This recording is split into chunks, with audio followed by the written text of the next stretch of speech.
this morning, but this passage that we're talking about this morning, if we can wrap our heads around it, if we can truly take it in, if we can truly digest the truth that's in this passage, it can make us take huge steps forward spiritually and really help to kind of clarify some things. And so this morning as we start, I had to tell you, there are a lot of times in life where people have regrets.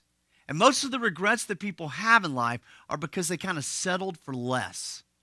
And, the book that's really classic on this is Jim Collins' book called Good to Great. And he talks about in that book that there are a lot of companies that really just kind of settle for good. And they never really go to the place and get up to the potential of where they were because they're just kind of okay with average. And the companies that really go to the place where they need to go to excellence, they don't settle for less. They go for all of the potential that they possibly have. And, I see a lot of people who make regrets in a lot of areas in life, right? I mean, you think about when you're potentially going to marry somebody.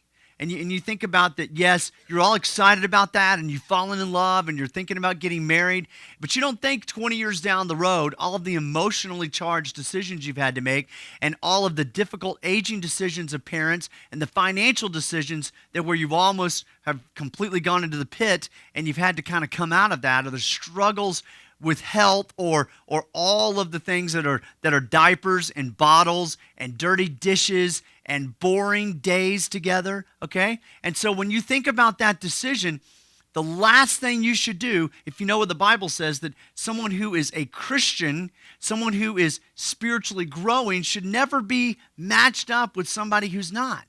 And so you don't want to settle for less in that arena. I talk to people who, have had career decisions and they second guess themselves.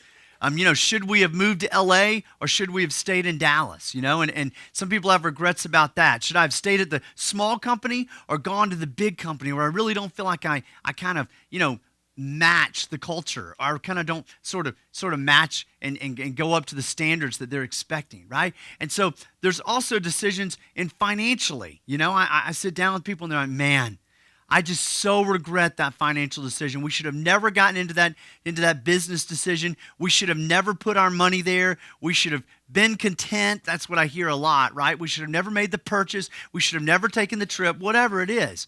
I mean, I remember for us, I remember being in Florida and having a guy stand in my house and offer me $150,000 more than we eventually sold our house for in Florida. And I look back on that and I have huge regrets because I was greedy at the time. So there are a lot of decisions in life that we make bad choices and we have regrets in, and we say, man, if only I had done that differently. And so this passage that we're talking about today, that Paul is addressing this church in Colossae, what he's going to say is this: hey, in your new life, when you've been going down the road and you've taken this 180 and you've chosen to follow Christ and it's a new adventure with him and you are in a new life and a new lifestyle and you are learning and you are growing and things are changing in your life positively, he says, you know what? I want to challenge you. Don't settle for anything less than a relationship with Christ. He would say they're going to become false teachers, they're going to become leaders, they're going to be people in your life, they're going to be friends that kind of want to steer you off in a different path away from Jesus. There are people in your life that are going to kind of come along and they're going to kind of add Jesus plus something else.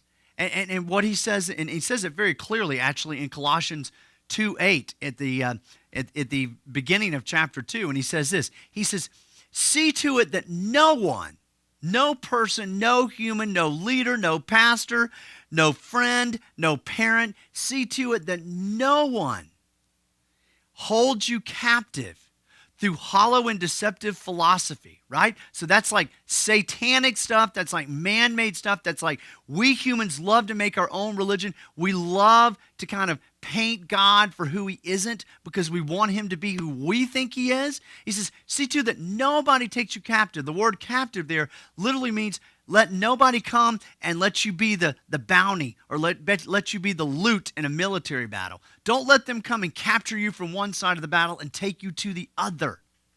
And